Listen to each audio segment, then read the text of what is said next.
अजीज दोस्तों, अस्सलाम वालेकुम, नमस्ते, सत श्री अकाल, जय जिनेंद्रा, गुड आफ्टरनून।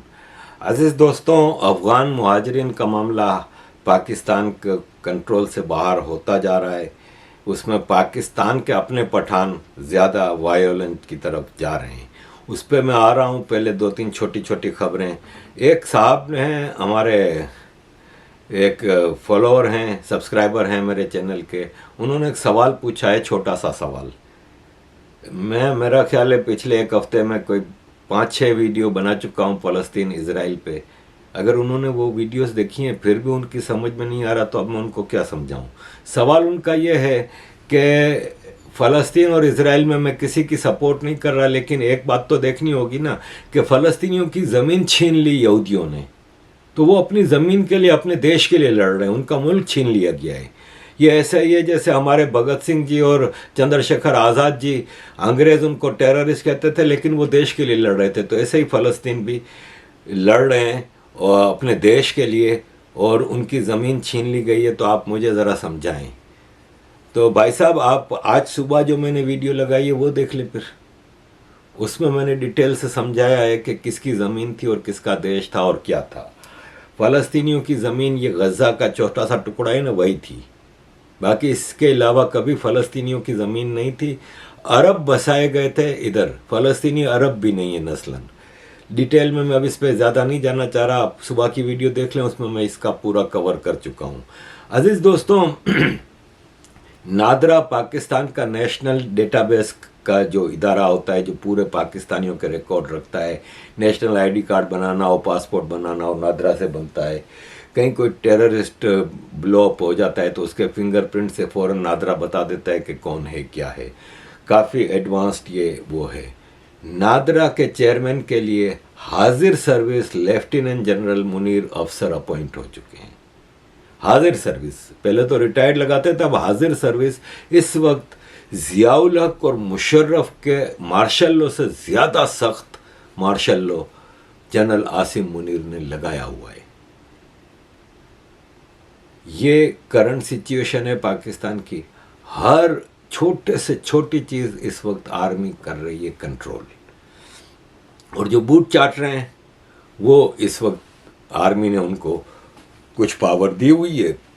जैसे पंजाब का चीफ मिनिस्टर मोहसिन नकवी एक बड़े मीडिया हाउस का मालिक है, उसको पंजाब का चीफ मिनिस्टर बना दिया है। कह रहा है, मोहसिन नकवी कह रहा है कि कपास की फसल को कीड़ों से बचाने में भी फौज का किरदार है।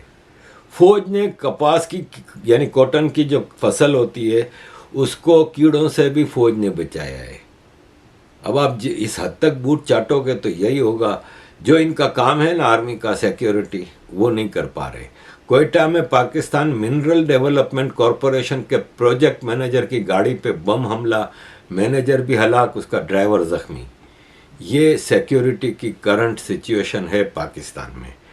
अगर आपको मैं पॉलिटिकल सिचुएशन बताऊं तो अभी जो शहबाज शरीफ प्राइम मिनिस्टर था, वो इलेक्शन की रैली के लिए निकला, लोगों ने उसकी गाड़ी को पकड़ के गाड़ी के कांच भी तोड़ दिए और उस पर हमला किया। उसका भाई नवाज शरीफ प्राइम मिनिस्टर बनने के लिए निकल चुका है, लंदन से सऊदी अरब पहुंचा है, और सऊदी अरब में इसने आर्मी से पूरी सपोर्ट हासिल कर ली है।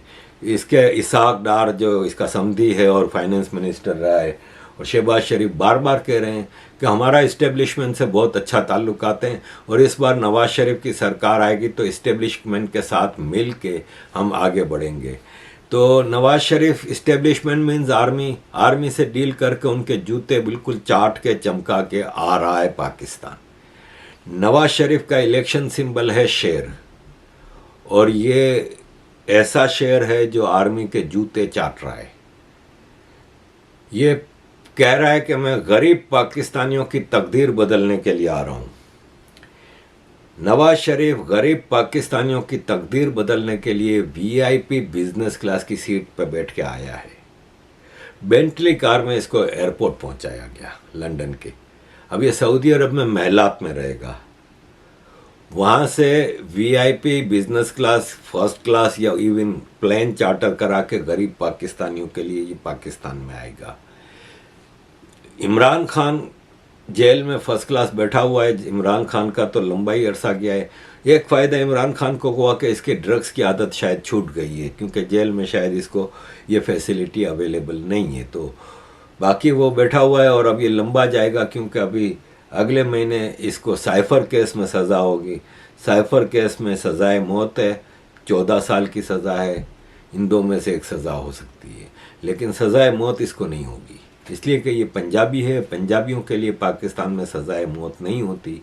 ये सिंधियों के लिए, बलोचों के लिए, पख्तूनों के लिए, मुहाजिरों के लिए ये सज़ा है। अजीज़ दोस्तों, हमारे परवेज़ हूद भाई, इन्होंने अभी एक लेख लिखा है डॉन अखबार में। उसमें वो कह रहे हैं कि हेवीली पुलिस्ड इस्लामाबाद, पाकिस्तान का कैपिटल, ऐसी जगह है जहाँ पे हर 3 में से 2 मस्जिदें और मदरसे कब्ज़े की जगह पे बने हुए हैं। सिविक अथॉरिटीज़, मिलिट्री, पुलिस उनका कुछ नहीं बिगाड़ सकती। इन कब्ज़े की जगहों से मस्जिद मदरसे को हटाने का ये सोच भी नहीं सकते। गवर्नमेंट ऑफ पाकिस्तान ने कोशिश की कि इस्लामाबाद की हद तक ही सारी मस्जिदों में अजान का, नमाज का एक ही टाइम कर दें, क्योंकि होता यह है कि पाकिस्तान में, शायद इंडिया में भी, एक इलाके में 12 मस्जिदें हैं, 12 की 12 अलग अलग फ़िरके की हैं। शियाओं की है, सुन्नियों की है, वहाबियों की है, देवबंदियों की है, अहले हदीस की है, बरेलवियों की है, लाइन से। और सबकी नमाज का टाइम अलग अलग है, तो सबकी अजान अलग अलग होती है। तो मैं भी जब कराची में होता था तो सुबह फजर की अजान कोई मेरा ख्याल है 6-7, हर थोड़ी देर बाद दूसरी मस्जिद से, फिर थोड़ी देर बाद तीसरी मस्जिद से। इवन आप ये देखें कि ईद की नमाज जो होती है ना, वो सुबह 6 बजे, 5 बजे, 5:30 बजे पहली नमाज होती है, और उसी ईद की नमाज 9 बजे तक किसी न किसी जगह हो रही होती है। ये इनका हाल है कि इनकी नमाज के और उसके टाइम भी एक नहीं है। तो कोशिश की थी कि इस्लामाबाद की हद तक हो जाए, नाकाम। फिर इन्होंने कोशिश की कि मदरसा रिफॉर्म हो गए, पानी में मिल गया। ये सब परवेज़ हूद भाई बता रहे हैं। और अब एक सिंगल नेशनल करिकुलम लाया है, सब स्कूलों में एक ही एजुकेशन। उसका नतीजा ये निकला है कि सारे स्कूलें मदरसे बन गई हैं।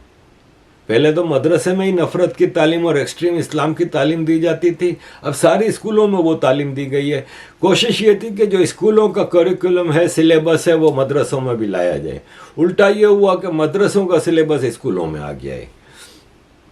रिलीजियस फैनेटिसिज्म पाकिस्तान में जहर पैदा कर रहा है, और जो पावर में लोग होते हैं वो जानबूझ के इसको फैलाते हैं, लोगों के मजहबी जज्बात को इस हद तक उभारते हैं ताकि इनके पॉलिटिकल एम्बिशंस पूरे हो जाएं।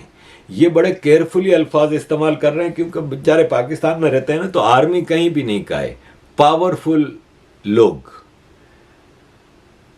पाकिस्तानी पॉलिटिशियंस को कह रहे हैं हर चीज़, लेकिन पॉलिटिशियंस से ऊपर आर्मी है जो कि ये सब करवाती है। पाकिस्तानी पॉलिटिशियंस इन मौलवियों के ज़रिए आम आदमी के दिमागों में नफ़रत भरते हैं एक दूसरे के ख़िलाफ़, ख़ास तौर पे नॉन मुस्लिम के ख़िलाफ़। और इसका फ़ायदा जुल्फ़िकार अली भुट्टो ने भी उठाया, नवाज़ शरीफ ने भी उठाया और इमरान खान ने भी उठाया, लेकिन अल्टीमेटली इनको भी नुकसान हुआ बाद में। लेकिन जब ये रूल कर रहे थे तो अपने रूल को इसी लाइंस में, जब रिलीजियस एक्सट्रीमिज़म को फैला के इन्होंने अपने रूल को स्ट्रॉन्ग किया। अजीज़ दोस्तों, आगे बढ़ते हैं। देखें, अफ़गान रेफ्यूजीज़ का मामला पाकिस्तान के गले पड़ रहा है। 1700 रेफ्यूजीज़ इन्होंने गिरफ़्तार कर लिए हैं, लेकिन अवामी नेशनल पार्टी जो बाचा खान की पार्टी है वो भी डायनास्टिक है। बाचा खान के बाद उनके बेटे वली खान लीडर बने, वली खान के बाद, वली खान के दौरान ही कुछ अरसे के लिए उनकी बीवी नसीम वली बनी, और फिर उनके बाद उनका बेटा असफंदियार वली बना, और अब असफंदियार वली का बेटा एमल असफंदियार वली बना है, ये डायनास्टिक पार्टी है। और अब ये इस सिलसिले में एक आग लगा रहे हैं। पहले ज़रा आप ये 20 सेकंड का क्लिप देख लें। पॉलिसी एक बनाए, 14 अगस्त 1947 से बैठ के ये फैसला करें। मैं मानने को तैयार हूं आपके साथ, जो महाजरीन अफगानिस्तान से आए हैं इनको वापस भेज दे, ठीक है। याद रहे कि महाजरीन सिर्फ अफगानिस्तान के लिए है। अगर अफगान महाजरीन को यहाँ जिंदगी बसर करने का मौका नहीं है तो फिर कश्मीर के महाजर को भी नहीं है और हिंदुस्तान के महाजर। पठान पाकिस्तान की पंजाबी आर्मी के गले पड़ेगा, ये मैं आपको बता दूं। ये देखें, ये एक और साहब है, मैं इस पे थोड़ा ब्लर भी कर रहा हूं क्योंकि यूट्यूब अलाउ नहीं करेगा। ये इसकी ज़बान भी मुझे यूट्यूब अलाउ नहीं करेगा। ये छुरी पकड़ के बैठा है और ये छुरी दिखा रहा है और यूं यूं कर रहा है और कह रहा है कि सिंधियों हमें निकालोगे, एक एक को काट काट के फेंक देंगे। इसकी बड़ी लंबी चौड़ी वीडियो है, इसमें इसने ये करके कि हम एक एक सिंधी को काट काट के फेंकेंगे, हमको तुम सिंध से निकालोगे। अभी जो एमल वली खान ने कहा ना कि पाकिस्तान में आए हुए इंडिया के मुहाजिरीन, तो ज़रा मैं एमन वली खान को एक लेसन देता हूँ कि 1947 तक तुम तो शायद पैदा नहीं हुए थे ना उस वक्त। तुम्हारे बाप और दादा के पास इंडिया का पासपोर्ट था, ब्रिटिश इंडिया का, जैसे मेरे बाप दादा के पास था। 1947 में तुम्हारे बाप दादा का पासपोर्ट पाकिस्तान का बन गया इंडिया से। ऐसे ही मेरे बाप दादाओं का भी उसी वक्त पाकिस्तानी नेशनलिटी मिल गई थी। इंडिया से आए हुए मुहाजिरीन पहले दिन से पाकिस्तानी नेशनल थे, रेफ्यूजी नहीं थे। जिनकी तुम बात कर रहे हो वो अफगान रेफ्यूजी हैं। अगेन सेइंग कि मैं कहता हूं कि आपके पास हक नहीं है कि आप अफगान रेफ्यूजीज को ज़बरदस्ती वापस भेजें जो यहाँ पे एक अरसे से लीगल रह रहे हैं। पाकिस्तान के ऑफिशियल फिगर्स के मुताबिक 37 लाख अफगानी पाकिस्तान में हैं, जिसमें से 25 से 30 लाख कराची में हैं। पूरी डेमोग्राफी चेंज कर दी है। 20 लाख बांग्लादेशी इलीगल पाकिस्तान में हैं। आप कहेंगे बांग्लादेश की इकोनॉमी तो पाकिस्तान से ज़्यादा अच्छी है, तो फिर बांग्लादेशी तो ये आज के आए हुए नहीं हैं, ये 71 से आ रहे हैं और 70s 80s की हद तक पाकिस्तान की इकोनॉमी बांग्लादेश से बहुत ज़्यादा बेहतर थी। और 71 से पहले एक ही पाकिस्तान था तो वो इधर आ जाते थे। तो कराची में खाली 20 लाख बांग्लादेशी हैं। तो अब इनका सॉल्यूशन आप बाय फोर्स उनको भेज नहीं सकते। अगर आप बांग्लादेशियों का मामला ऐसा है कि आप उनको आइडेंटिफाई कर ही नहीं सकते, इसलिए कि सब ने नेशनलिटियाँ ली हुई हैं। और 71 से पहले तो ये पाकिस्तानी थे ना, तो वो कैसे आप प्रूफ करोगे कि ये यहाँ पे नहीं रहते थे। उस वक्त तो बांग्लादेश ईस्ट पाकिस्तान का यहाँ पे काफ़ी बंगाली रहता था, तो बांग्लादेशी को तो आप भूल जाएं कि आप निकाल सकोगे। As a Sindhi resident of Sindh, as a Karachiite, मुझे पता है कि ये बांग्लादेशी, ये अफ़गान मुहाजिरीन सिंध के लिए बहुत ही नुकसानदेह हैं। लेकिन मैं अगर ह्यूमन राइट्स एक्टिविस्ट की नज़र से सोचता हूँ या आम इंसान की हैसियत से भी सोचता हूँ, तो मैं समझता हूँ कि बांग्लादेशी का मैंने बताया ना कि आप कुछ नहीं कर सकते। प्रूफ कहाँ से करोगे कि वो पाकिस्तानी नहीं है? उनके सबके पास शनाख्ती कार्ड है, सब कुछ है। भारत में आधार कार्ड और राशन कार्ड ही होता है, पाकिस्तान में सिर्फ शनाख्ती कार्ड चाहिए, नादरा का। सबके पास नादरा के शनाख्ती कार्ड है। आप उनको कैसे, आपके कहने से वो इलीगल नहीं होगा, वो अब लीगल हैं। यहाँ पे यूरोप में आते हैं पाकिस्तानी, फेक नाम से अजाइलम लेते हैं। मुझे याद है कि एक लड़का है अली सुमरो, उसने यहाँ पे 96 में अजाइलम ली थी बेल्जियम में। तो पहले तो उसने मुझे नहीं बताया, लेकिन जब इसको अजाइलम मिल गई, नेशनलिटी मिल गई बेल्जियम की, 6 महीने बाद उसने नेशनलिटी अप्लाई की, नेशनलिटी मिल गई, तो इसने मुझे बताया कि मेरा नाम तो अमीन है। तो मैंने कहा अली सुमरो, कहता फेक नाम रखा था। अब बेल्जियम उसको निकाल थोड़ी सकती, नेशनलिटी मिल गई, सब कुछ हो गया, अब तो शायद वो कनाडा में चला गया रहने के लिए। इस तरह हजारों लाखों पाकिस्तानी इधर आते हैं, फेक मैरिजेस करते हैं, फेक पेपर्स बनाते हैं। इवन एक ड्रामा चलता था जब मैं 90s में 2000s में मुझे मेरे पास ये एक आया था कि आरिफ भाई हमारे पास हजारों ब्रिटिश नेशनलिटी के पेपर्स हैं, आपको किसी को बेचना हो तो ये तो वो तो। मैं तो कभी इन इलीगल कामों में पड़ा नहीं ना, जब भी तो मैं कंगला रहा हमेशा। मैंने उसको भगा दिया, लेकिन मैंने उससे पूछा कि है क्या सिस्टम, तो कहता है कि आरिफ भाई आप फ्रेंच नेशनल हैं, आप छुट्टियों पे पाकिस्तान जाते हैं, वहाँ पे आप मर जाते हो तो आपके घर वाले आपके पेपर हमें बेच देते हैं। अब हमारे पास अंदर यहाँ पे फ्रांस का तो इसने मिसाल दी थी, लेकिन ब्रिटिश में इसने कहा कि यहाँ के पासपोर्ट ऑफिस में और वो और ये सब चीज़ें, उस वक्त इतना डिजिटलाइजेशन और ये बायोमेट्रिक पासपोर्ट्स और ये सब नहीं बनते थे। तो उसने कहा अंदर हमारे पास पाकिस्तानी एम्प्लॉयज़ हैं ना, वो कंप्यूटर में जाके आपकी पिक्चर की जगह उस बंदे की पिक्चर लगा देंगे जिसको हम ये नेशनलिटी बेच रहे हैं। अब आप तो मर खप गए पाकिस्तान में, आपके घर वालों ने दफन कर दिया आपको, आपके पेपर हमें 10 लाख रुपए में बेच दिया, आपकी मौत से भी उनको फायदा हुआ, और हम आरिफ हजाकिया को यहाँ पे जिंदा रखे हुए हैं, किसी और आदमी को आरिफ हजाकिया बना के यहाँ पे। ऐसे लाखों केसेस हैं, ऐसे ही बांग्लादेशी हैं ये पाकिस्तान में रह रहे हैं भाई। अफगान मुहाजिरीन का मसला ये है कि उसमें जो रजिस्टर्ड हैं, जो 79 80s में आए हैं, उनकी तो औलादों की औलादें यहाँ पे पैदा हुई हैं, पली बड़ी हैं।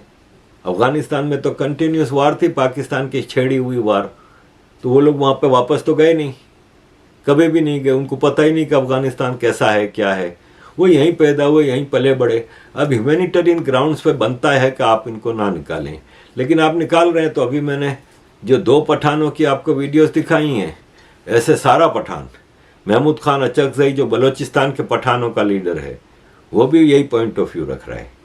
एक आम पठान चाय के ठेले वाला सिक्योरिटी कंपनी में किसी बिल्डिंग की गार्ड है, किसी बिल्डिंग की चौकीदारी कर रहा है, ड्राइवर है, बस ड्राइवर है, वो सब एक ही पॉइंट ऑफ व्यू रखते हैं। तो अगर आपके बकौल 37 लाख अफगान रेफ्यूजीज हैं पाकिस्तान में, तो करोड़ों पाकिस्तानी पठान भी हैं, कैसे संभालोगे? औकात तो आपकी ये है नहीं कि आप टीटीपी कुछ लोगों को नहीं संभाल पा रहे, आप इन सब को कैसे कंट्रोल करेंगे? तो अजीज़ दोस्तों, पाकिस्तान की मैया मर चुकी है, पठानों से पंगा ले रहे हैं। कोशिश की जा रही है कि पठानों को भिड़ा दिया जाए सिविलियंस के साथ, क्योंकि पाकिस्तान आर्मी में लड़ने भड़ने की तो सकत है नहीं ना। वो हमेशा सिविलियंस के बच्चों को जिहाद और मुख्तलिफ नामों से मरने के लिए भेज देते हैं, अफगानिस्तान कश्मीर में इधर उधर, खुद तो कभी नहीं मरते। अब ये पठानों को मुहाजिरों से भिड़ा रहे हैं, ये समझ लें पाकिस्तान की डूबती नैया का आखिरी किनारा है। अजीज दोस्तों, एंड पे आपके सामने मैं एक खबर शेयर करूंगा कि पूरे पीओके और गिलगित बल्तिस्तान में ज़बरदस्त प्रोटेस्ट शुरू हो चुके हैं। मंडे को मेरा एशियन ह्यूमन राइट्स फोरम का न्यूज़लेटर इशू हो रहा है, इसकी कवर स्टोरी ये पीओके के हवाले से, गिलगित बल्तिस्तान के हवाले से। हद से ज़्यादा इनके हालात ख़राब हैं। मुजफ्फराबाद, पूंछ, रावलाकोट, हर जगह मीरपुर प्रोटेस्ट हो रहे हैं और कई महीनों से हो रहे हैं। अजीज़ दोस्तों, ये एक्शन कमेटी है, अवामी एक्शन कमेटी, इसके लीडर फारूक जमील ने इंटरव्यू देते हुए कहा है कि ये प्रोटेस्ट आज से कुछ महीनों पहले पूंछ में शुरू हुआ था, जब आटे की कीमत खरीद से मतलब औकात से बाहर हो गई थी हमारी, और हम आटा खरीद नहीं पा रहे थे, तो इसलिए हमने ये प्रोटेस्ट शुरू किया था। ये बढ़ते बढ़ते पूरे कश्मीर में फैल गया, मतलब पीओके में और गिलगित बल्तिस्तान में। और इसके बाद हैवी इलेक्ट्रिसिटी बिल्स जो आने शुरू हुए, जो किसी की भी पहुंच से दूर थे, भर नहीं सकता था कोई भी आदमी। उसके बाद ये प्रोटेस्ट बढ़ते गए और आज ये पूरे पीओके और गिलगित बल्तिस्तान में हर ज़िले में, हर डिस्ट्रिक्ट में, हर तहसील में ये प्रोटेस्ट हो रहे हैं। लोग धरना डाल के बैठे हुए हैं, प्रोटेस्ट कर रहे हैं। और पाकिस्तान की आर्मी उनके खिलाफ एफआईआर काट रही है कि हमारी ज़िंदगी तो हराम कर दी है, लेकिन उल्टा हमारे को क्रिमिनल बना दिया है और हमारे ऊपर एफआईआर काट रही हैं। इसमें वर्किंग वीमेन है ना, वो ज़्यादा से ज़्यादा शामिल हो रही हैं कि उनकी ज़िंदगी हराम हो गई है। ख़ास तौर पे वो औरतें जो अपने घर का चूल्हा जलाती हैं अपनी कमाई से, उनके लिए अब सिचुएशन आउट ऑफ कंट्रोल है। फीमेल लॉयर्स हैं, वो सारे पूरे इन प्रोटेस्ट में आगे आगे हैं और फीमेल लॉयर्स कह रही हैं कि ये किस किस्म का इंसाफ है कि हमें ज़िंदगी की बेसिक नेसेसिटीज से दूर कर दिया गया है। अजीज़ दोस्तों, situation PoK, Gilgit Baltistan, Sindh, Balochistan, KPK में सब जगह खराब है। खुशल मंगल सिर्फ पंजाब है। पंजाब में आपको इन सब चीज़ों के प्रोटेस्ट नहीं मिलेंगे, क्योंकि पंजाब में इन्होंने ज़िंदगी आसान रखी है। फिर पंजाब में ऑपरेशन, मिलिट्री ऑपरेशन भी नहीं हो रहा। इन सब के बाद जब मिलिट्री ऑपरेशन होता है ना, तो you are living under army rule. आपको बोलने की इजाज़त नहीं, आपको मूवमेंट की इजाज़त नहीं। जैसे अब कराची में मनी चेंजरों के ऊपर, कार शोरूम के ऊपर, जिसको देखो जहाँ भी देखो छापे पड़ रहे हैं। बेरोज़गारी बढ़ गई है, इंडस्ट्रियल यूनिट्स बंद हो रहे हैं, गारमेंट्स फैक्ट्रीज, ऑटोमोबाइल इंडस्ट्री जितने हैं सब बंद हो रहे हैं। तो ऐसे में हालात हद से ज़्यादा ख़राब हैं और मैं उम्मीद करता हूँ कि बाकी पाकिस्तान, पंजाबियों से तो मुझे तवक्को है ही नहीं, क्योंकि ये बड़ी ऐसी कौम है जो सिंध, बलोचिस्तान, केपीके, पीओके के लोगों का खून चूस रही है। पूरी पंजाबी कौम, जैसे हम कहते हैं ना कि हमास टेररिस्ट और फ़लस्तीनी दोनों एक हैं, ऐसे ही पाकिस्तान आर्मी और पंजाबी सारे एक हैं। क्योंकि पंजाब में तकलीफ देती ही नहीं आर्मी, वहाँ पे ना ऑपरेशन होता है। 4 पीटीआई वालों को पकड़ लिया, पंजाबी लेट गए, ख़त्म। कहाँ है कोई प्रोटेस्ट? क्यों नहीं हो रहा है इमरान खान के लिए? अपने आप को जाट और पता नहीं बहादुर और पंजाबी गबरू और खाक गबरू हो तुम लोग। एक जानवर भी अपने सर्वाइवल के लिए लड़ता है, बड़े से बड़े जानवर से लड़ जाता है। तुम लोग तो उनसे भी बदतर हो। तो पंजाबियों से तो उम्मीद नहीं, लेकिन मैं समझता हूँ कि अब वक्त आ गया है कि सिंधी, बलोच, पख्तून, कश्मीरी, गिलगिती, बल्ती, सराइकी, ये सब निकल पड़े और अपने हक के लिए खड़े हों। अजीज दोस्तों, thank you very much for all your support. Kindly keep supporting.